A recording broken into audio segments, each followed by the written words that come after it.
Hello and thanks for joining us for our mid-morning edition of Arirang News. I'm Mark Broom. Let's kick things off with a look at the day's headlines.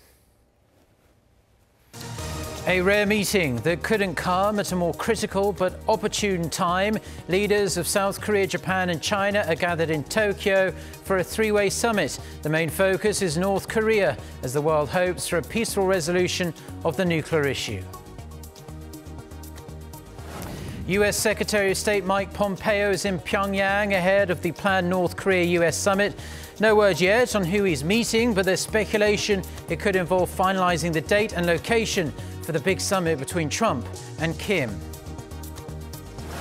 Plus, saying the agreement is defective to its core. President Trump pulls the plug on the Iran nuclear deal. The decision leaves many asking where it leaves the ongoing efforts to denuclearize North Korea. President Moon Jae-in begins his day in Tokyo. He'll be attending the South Korea-Japan-China summit, as well as a few other sideline summits as well. Our chief Blue House correspondent Moon Gon-young joins us live on the phone. So, Kon-young, what can you tell us? Well, Mark, South Korean President Moon Jae-in landed in Tokyo a few minutes past 9 early this Wednesday morning, and is now joining Japanese Prime Minister Shinzo Abe and Chinese Premier Li Keqiang to kick off the 7th South Korea-Japan-China Trilateral Summit in Tokyo this year. Of course, among other things, taking center stage will be North Korea, no doubt, but they will expose differences, and the three leaders will be seeking a lowest common denominator agreement in the wake of a historic summit late last month between President Moon and North Korean leader Kim Jong-un. Japan, which has by far the most hardline position of the North's neighbors, has been left watching from the sidelines, uneasy at the pace of events, and what it sees as an unwarranted softening towards Pyongyang. In announcing the three-way summit, Japanese Prime Minister Shinzo Abe said he hopes to thoroughly discuss how we can have North Korea walk on the right path, resolve the abduction, missile and nuclear issues, and create a bright future. So Abe is likely to push for continued pressure on Pyongyang, including for complete, verifiable, and irreversible denuclearization.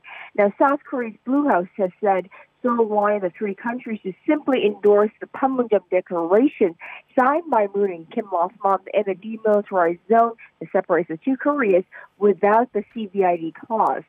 So the three leaders will hold a joint news conference on the Trilateral Summit, so we'll find out soon enough, Mark. And Kon-young, following news of North Korean leader Kim Jong-un and Chinese President Xi Jinping's surprise meeting, their second, this time in Dalian earlier this week, will there be discussions on that as well? Well, Mark, we would assume so, as reports were flowing out of China that Kim Jong-un and Xi Jinping were meeting in China's northeastern city of Dalian. South Korea's President Blue House sent out a late-night text message to the press corps saying the Chinese government had informed Seoul of the North Korean leader's two-day, one-night Dalian trip prior to the visit itself. Now, when I asked whether there had been any contact from North Korea at all, none of the senior Blue House officials I spoke to had any answers for me. But one of the officials did say that the Blue House did have information on what was discussed between the leaders of Pyongyang and Beijing, and that was from their counterparts from Beijing. But with rapidly changing dynamics here in Northeast Asia region, especially with the latest development that the U.S. Secretary of State Mike Pompeo has arrived in North Korea to fine-tune the details of the upcoming Kim-Trump summit and possibly the release of the three Americans detained in North Korea, I'm sure everything from the Inter-Korean summit to what was discussed between Kim Jong-un and Xi Jinping, as well as the upcoming North Korea-U.S. summit, will be discussed when President Moon and Chinese Premier Li Keqiang sit down for their separate one-on-one later this afternoon. Mark? Well, thank you very much for that report, Kon-young. That was our Moon Gon-young reporting from the Blue House here in Seoul. Now, a flurry of diplomatic activity on the Korean Peninsula is happening ahead of talks between North Korea and the United States. US Secretary of State Mike Pompeo, as we just heard there, is on his second trip to North Korea. Unlike his first visit in early April, this one was made public by President Trump himself as he announced the end of the Iran deal on Tuesday. For more, we have our Unification Ministry correspondent Oh Jung-hee on the line. Jung-hee, so Mike Pompeo is in Pyongyang yet again. What do we know so far about that? And when are we going to hear more about plans for this big summit? Good morning, Mark. Yes, we're now hearing from AP that U.S. Secretary of State Mike Pompeo has arrived in Pyongyang and is set to meet with North Korean officials. The fact that he left for North Korea was announced unexpectedly by U.S. President Donald Trump on Tuesday during his announcement on the Iran deal. Take a listen. Secretary Pompeo is right now going to North Korea. He will be there very shortly in a matter of virtual, probably an hour. He's got meetings set up. We do not know for sure who Secretary Pompeo is going to meet, but the fact that he's making his second visit to North Korea in just about a month could be a sign that new progress has been made regarding the first ever summit between the leaders of North Korea and the United States. And noting what President Trump has said, it seems likely that the date and location of the Pyongyang-Washington summit could be announced soon. We have our meeting scheduled, we have our meeting set, the location is picked, the time and date, everything is picked, and we look forward to have a very great success. We think relationships are building with North Korea. We'll see how it all works out. Maybe it will, maybe it won't. But it can be a great thing for North Korea, South Korea, Japan, and the entire world. We hope it all works out. Thank you very much, everyone. When asked whether the 3 Americans detained in North Korea would be released, Trump said related news would come soon, adding that it would be a great thing if they were to come home. Speculation is rising that the 3 Americans could return to the U.S. with Pompeo. On his way to Pyongyang, Pompeo told reporters he had not yet received a commitment from the regime that it'll release the detainees. He added he'll bring up the issue, saying he hopes Pyongyang will, quote, do the right thing. Pompeo also said he hopes to finalize the agenda for the scheduled North Korea-U.S. summit. Back to you, Mark. OK, thank you very much for that report, Jung-Hee. So much going on in regards to North Korea at this moment. But we're going to change gears slightly now, still to do with President Trump. It was a widely expected move, but the US president has pulled America out of the Iran nuclear deal.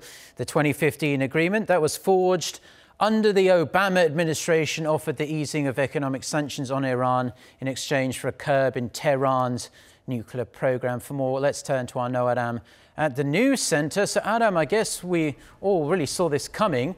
What exactly did President Trump have to say? Well, Mark, the rhetoric Trump used to describe the deal in Tuesday's announcement was nothing new. We've heard it all before. He described the deal as horrible, decaying and rotten, and that it was an embarrassment to him as a US citizen. He added the agreement also did nothing to curb Tehran's nuclear ambitions. The Iran deal is defective at its core. If we do nothing, we know exactly what will happen.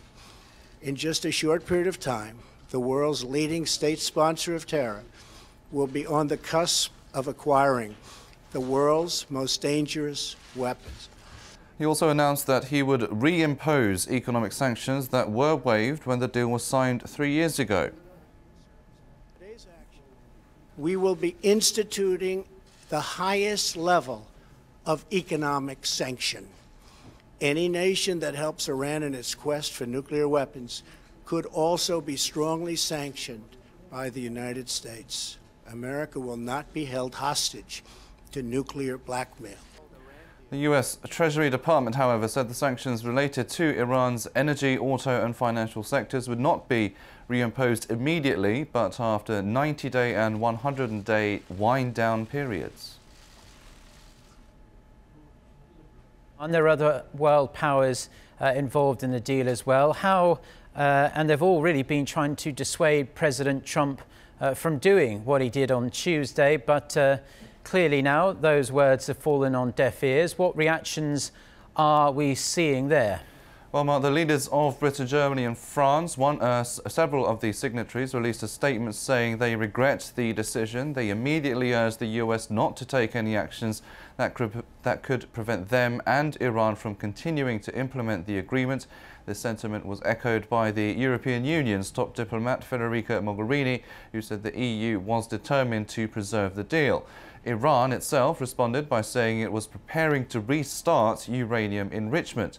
But Iran's President Hassan Rouhani said he would wait a few weeks to discuss the matter with allies and other signatories to the nuclear deal first. Former US President Obama called Trump's decision a serious mistake and defended the agreement his administration helped negotiate, saying it was working to curb Iran's nuclear program. The only supporters of Trump's announcement so far have been Israel and Iran's regional rival, Saudi Arabia. Meanwhile, eyes will also now be on how the decision will affect upcoming talks between the US and North Korea, as experts say Pyongyang may now be apprehensive about reaching a nuclear deal with Washington. Back to you, Mark. Well, thank you very much, Adam, and we'll be connecting with you a little bit later. Now, while President Trump says the US withdrawal from the Iran nuclear deal will not derail his upcoming meeting with North Korean leader Kim Jong-un, Trump's national security advisor says the president's message is very clear. In a press briefing after President Trump's announcement on Tuesday, John Bolton said withdrawing from the Iran deal sends a very clear message that the US will not tolerate inadequate deals. He added that the message to North Korea is the president wants a real deal. Trump has said a nuclear deal with North Korea can be a great thing for North Korea, South Korea, Japan, and the entire world, and that the US hopes it will all work out. So let's get an expert's take on President Trump's decision to pull the plug on the Iran nuclear deal and its implications for the current push for diplomacy with North Korea. Joining us on Skype is Joshua H. Pollack, a senior research associate at the Middlebury Institute of International Studies. He has served as a consultant to the US government, specializing in issues related to weapons of mass destruction. He's also a regular contributor to the North Korea monitoring website 38 North. Joshua, I'd like to start by getting your reaction to Trump's decision to remove the United States from the Iran nuclear deal. I think it was an act of ambivalence. Trump had the option of demolishing the deal entirely through a mechanism written into a Security Council resolution. He didn't do that. Instead, he withdrew the United States from it and left other powers to pick up the pieces if they are so inclined. I sense that he wants to have it both ways, or perhaps his administration is undecided about what the best course of action is. So we got this middle path, which may be the best of both worlds or the worst of both worlds, depending on how you see it. And President Trump's national security advisor, John Bolton, says cancelling the Iran deal is a message to North Korea. You'd imagine the North Koreans were already anticipating this. But how do you think this decision will impact what appears to be an impending denuclearization deal with Pyongyang?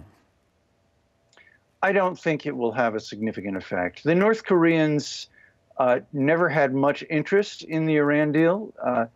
They were pretty quiet about it because they have friendly relations with the Iranians and clearly didn't want to offend them. But when people in the West kept suggesting that the Joint Comprehensive Plan of Action with Iran was a model for a future North Korean deal, they felt compelled to come out and state explicitly, no, this is not a precedent for us. We have the bomb, Iran doesn't. It suits their needs. It doesn't suit ours. It's irrelevant. So I don't think they're overly concerned. They may feel that this vindicates their skepticism about the United States, and it probably will reconfirm them in a desire not to go too far, too fast. On the other hand, they have every reason to court the South Koreans right now, to court the administration of President Moon Jae-in. So I don't think this will slow down that process. And President Trump also mentioned, while he was making his big Iran announcement, that Secretary of State Mike Pompeo is back in the North Korean capital for the second time, this time as America's top diplomat, before as CIA director. Now, officially, Pompeo is there to lay the groundwork for the North Korea-US summit, but there's also the question of the 3 US detainees in the north. What kind of developments do you expect to see from this latest secretive trip to Pyongyang? Well, it's not that secretive, since the president announced it as it was happening. But I'd say that I would fully expect Pompeo to come home with the three Americans in hand, having secured some form of leniency from Chairman Kim Jong-un. We've seen this pattern in the past, where the North Koreans have used American prisoners as bait to attract a senior Western visitor. They got ex-President Clinton there, among others. They got the Director of National Intelligence, Jim Clapper, late in the Obama administration to come. So for them, it's almost like an appetizer before the main course. It is a way to attract a senior American official to Pyongyang and hopefully to lead to more serious discussions on issues of mutual concern. So I would be somewhat surprised if he didn't come home with them, in fact. Well, we do hope that Pompeo does bring back those 3 US detainees from those North Korean labor camps that they've been locked in for a number of months and years. Well, thank you ever so much for your insights. That was Joshua Pollack, a senior research institute at the Middlebury Institute of International Studies, with his take on President Trump's withdrawal from the Iran nuclear deal and the possible blowback it might have on efforts to denuclearize North Korea. Thank you. You're welcome.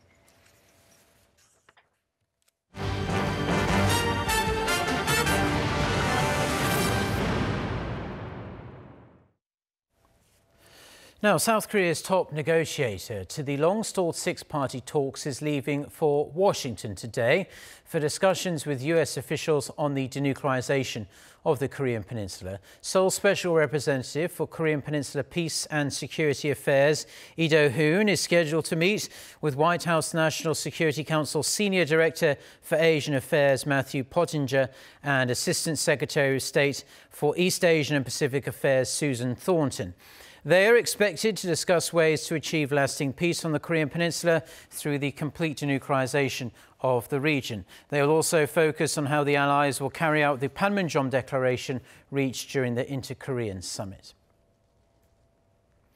North Korean leader Kim Jong-un has made another secret visit to China for a second round of summit talks with Chinese President Xi Jinping, slightly over a month after his previous one in late May. While the two leaders agreed to strengthen their strategic cooperation, it remains to be seen how Pyongyang plans to include Beijing in the ongoing dialogue for denuclearization and peace. Hong Yu reports.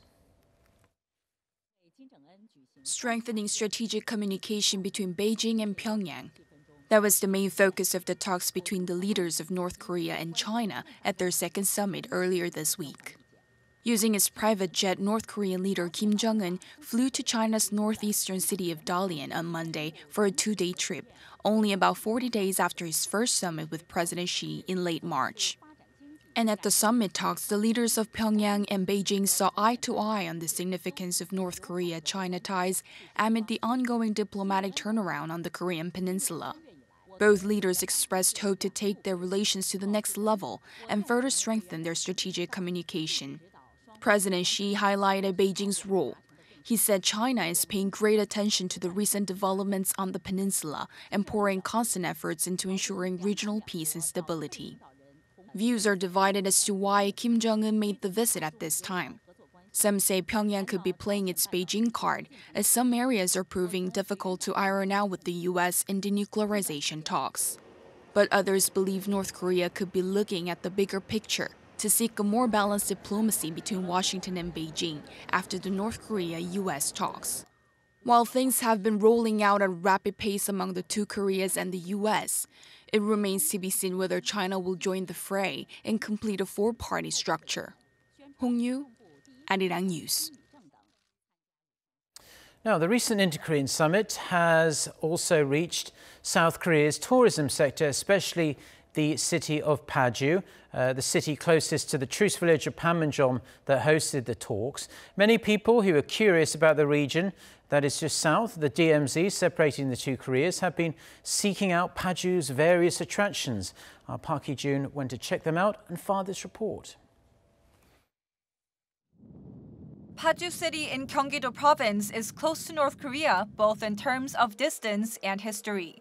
And within the city limits is Imjin-gak, a village built in 1972, a couple of decades after the Korean War armistice was agreed. Imjin-gak is only about 7 kilometers away from the demarcation line.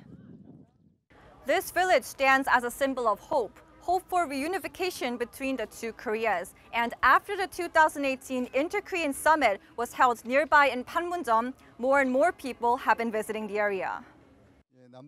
Following the summit, the number of visitors to some attractions has nearly tripled. It's a popular spot for those wishing to get a close-up understanding of the two Koreas' history.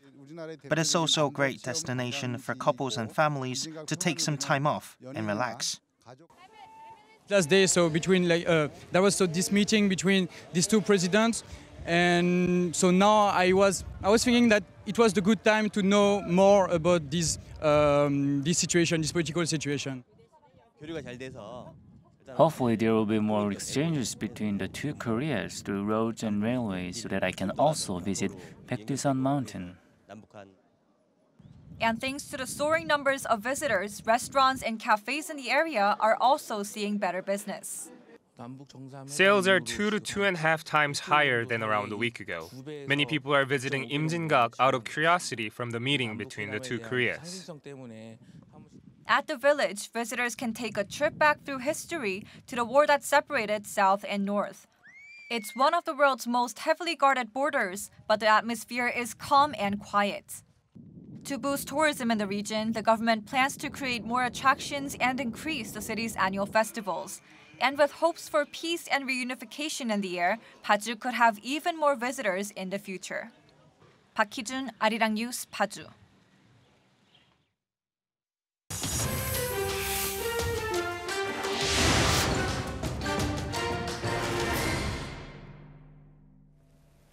Now, for a look at the other stories making headlines around the world.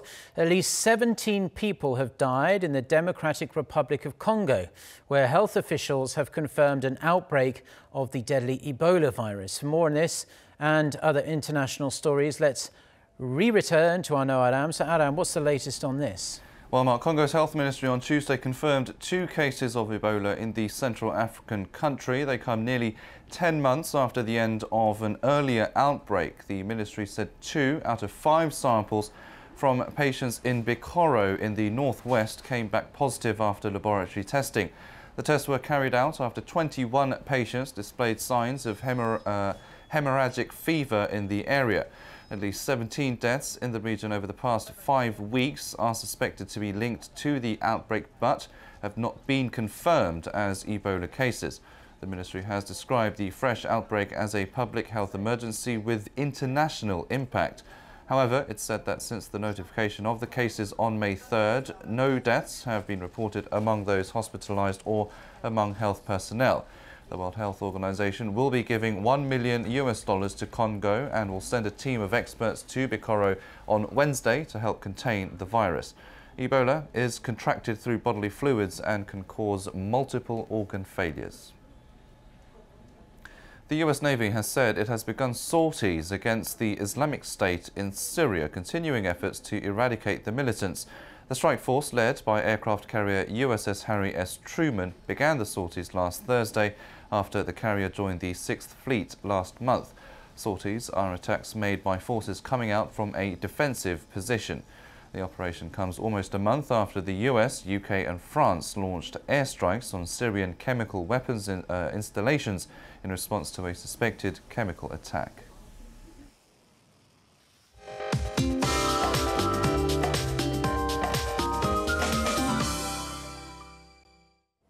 Good morning. The western regions will be mild and sunny today along with very high UV rays, while the eastern regions will have the exact opposite conditions.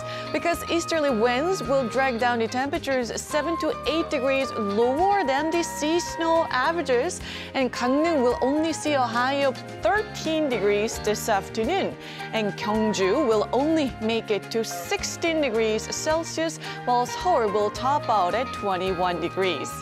UV rays will be very high, especially for western parts of the country, including here in the capital. And remember, UV rays are the strongest between 10 a.m. and 4 p.m.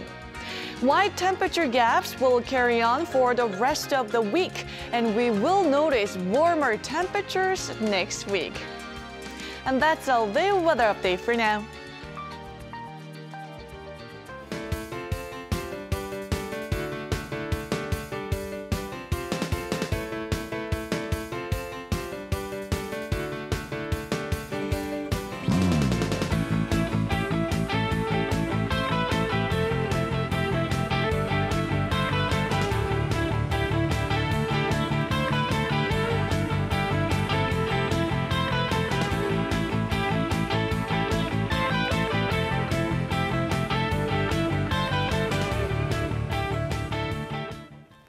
Well, that's all the news we have for now. Our next bulletin is coming up at noon Korea time. So until then, goodbye.